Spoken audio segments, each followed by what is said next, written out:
The following is my community service report. May 19, 2018, I served at the scholarship banquet at First Baptist Church of Quindaro for 2 hours. I helped serve punch salad and the main course. April 21st, 2018, I volunteered at the Awesome Ambitions Personality Fundraiser for 4 hours. During my service, I helped serve. July 4th, 2018, I volunteered at the fireworks fundraiser at Lee Summit High School for 4 hours. I helped sell fireworks and worked with community and customer service. May 14th, 16th, and 18th, 2018, I volunteered at Lee Summit Physicians Group for 2 hours each day. February 3rd, 2018, I volunteered to help in the kitchen during the Missionary Baptist State Kansas Layman Gideon Planning Luncheon at First Baptist Church of Quindaro for an hour. During the months of April and May, I helped raise money for the Fall Valley District Youth Convention by participating in the Fall Valley District Rose Pageant. During the months of May and June, I helped raise money for the Missionary Baptist State Convention by participating in the state pageant. In May 15th and 17th, I volunteered at Summer Lakes Eye Care for 1 hour each day. July 21st, 2018, I helped paint tiger paws outside of my school parking lot. And July 19th, 2018, I helped paint my school parking lot. September 28th, I spent 2 hours at Lee Summit High School volunteering at a concession stand for my debate team. October 1st, I spent 2 hours volunteering at the Pleasantly Middle School cross-country meet. And November 17th, 2018, I served at the First Baptist Church of Quindaro Thanksgiving dinner from 12 o'clock p.m. to 2:30 p.m. And this concludes my community service.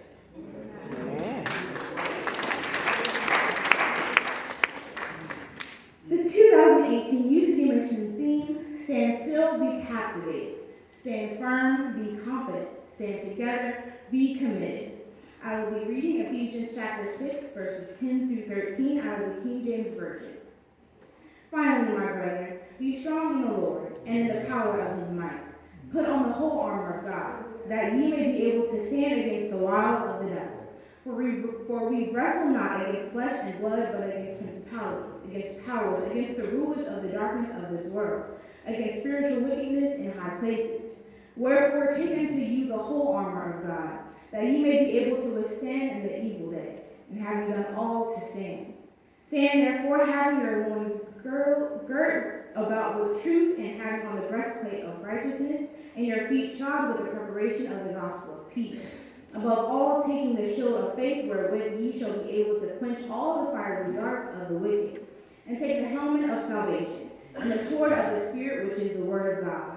Praying always with all prayer and supplication in the Spirit, and watching thereunto with all perseverance and supplication for all saints. And for me, that utterance may be given unto me, that I may open my mouth boldly, to make known the mystery of the gospel, for which I am an ambassador in bonds, that therein I may speak boldly as I ought to speak. I have read to you Ephesians chapter 6, verses 10 through 20. May the Lord add a blessing to the readers who has endured for his holy word.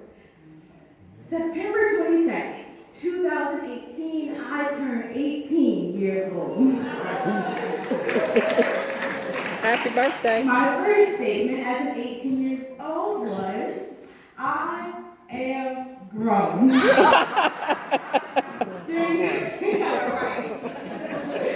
During the first few days of being 18, I was doing pretty good. I was on time for school 3 days in a row. I did my homework the night before it was due instead of the hour before it was due. I worked a few hours at my job each day, and I removed my scheduled daily nap times. I was doing great until I realized that being 18 is not that easy. At this particular age, many temptations came headed my way. As youth, there are many spiritual battles we face on a daily basis. There are spiritual forces ready to weaken us, to cause us to fall, and to make us feel as if we just cannot go on. However, our spiritual relationship with God is there to help us out during these hard times. In the week following my 18th birthday, I struggled with who I was and with who people wanted me to be. I struggled with differentiating between things I did and things that my peers did. I won't go into all the details, but knowing who you are as a child of God can be one of your most biggest strengths. Standing firm in what you know and what you have been taught can prevent you from making mistakes after mistake. I had to remind myself who I was. See, youth, when we are faced with challenges and temptations, we have to remind ourselves that we are handpicked and chosen by God above to do His will. We have to remind ourselves that we are His, and no matter how many ways we are pushed and pulled, we just have to look up. I think it's just absolutely crazy when I hear about a fight in my school.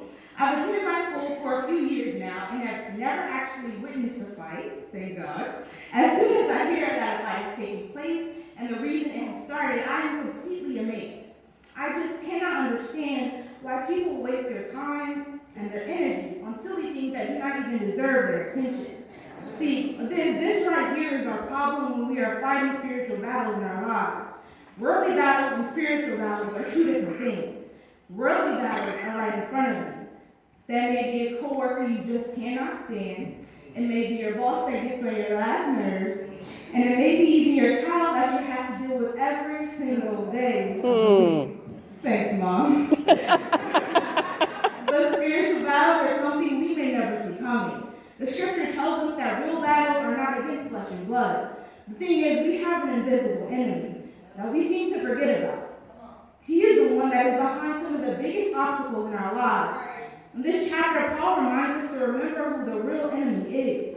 It's not your coworker that is the problem. It's the enemy over there. It's not your boss who is the problem. It's the enemy over there.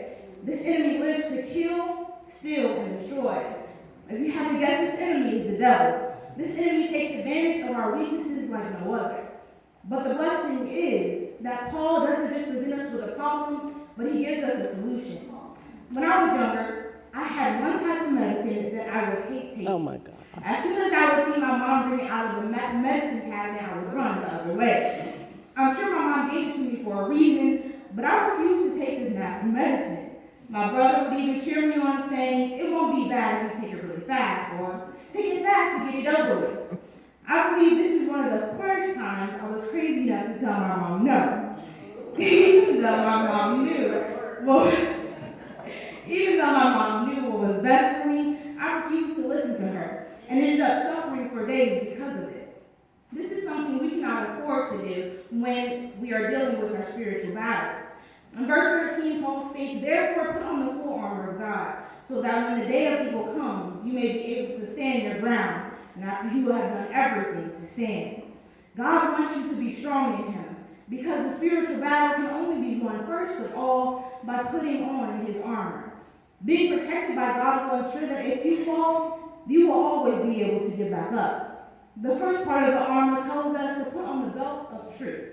By putting on the belt of truth, we are committing ourselves to the truth of His Word. To make this clear to you, this does not mean going to church every Sunday or Bible study on Wednesdays. This is making a choice to study the Word of God for yourselves and dedicating your time to learn the truth that God has for us. How will you ever stand firm for something if you do not know what that something is? We have to dedicate ourselves to the knowledge that is God's Word. Next is the breastplate of righteousness. By having on the breastplate of righteousness, you are righteous and set apart. I believe this is one of the most important scriptures we need to remember as youth. As youth, we often forget just how important we are. We get stuck on what the world defines us as instead of remembering what God has told us we are. We are special. We are noteworthy. God has chosen us to be able to set an example for others. And who are we to ignore what God has called us to do? Youth, let us remember that we cannot act the way our peers do. We cannot talk the way our peers do. It is our responsibility to set an example in our light shine before men, so that they may see His good work and glorify our Father which is in heaven. The next thing up is the gospel of peace. By having the gospel of peace, you know the gospel is the power of God for salvation to all who believe. Having the shield of faith is the assurance of things hoped for and the conviction of things not seen. It is the bond between man and God. By having the helmet of salvation, it is your deliverance from hell. You are free to believe the gospel, to glorify God in truth, and to live in the righteousness and faith. By having the sword of the Spirit, God teaches you and guides you. And in verse 18, he says, we need one more thing, prayer. Just yesterday, I was standing outside the doors of my church waiting to go in And while I was waiting, I had a conversation with a little 7-year-old. I asked him if he had made his Christmas wish. And I also asked him if he had made his Christmas list. And he started reciting a long list of various things. One thing that caught my attention was he wanted a phone. I asked him what was he going to do with the phone. And he told me he was going to play games, make videos, and call and talk to God. After he said this, I had a few follow-up questions for him. Like, how did he get God's number? And why didn't he just pray to him? At the end of our talk, he told me he was going to call God and pray to him because he's supposed to spend a lot of time with God. See, this 7-year-old knows the secret to victory. See, when we have all 6 parts of our armor, but if we go into battle without being a man and woman of prayer, we will never achieve victory. In conclusion, when faced with any spiritual battle, we must have the full armor of God. We have no reason to fear if we have this armor because we have Jesus on our side. With God, victory will be a regular part of our lives.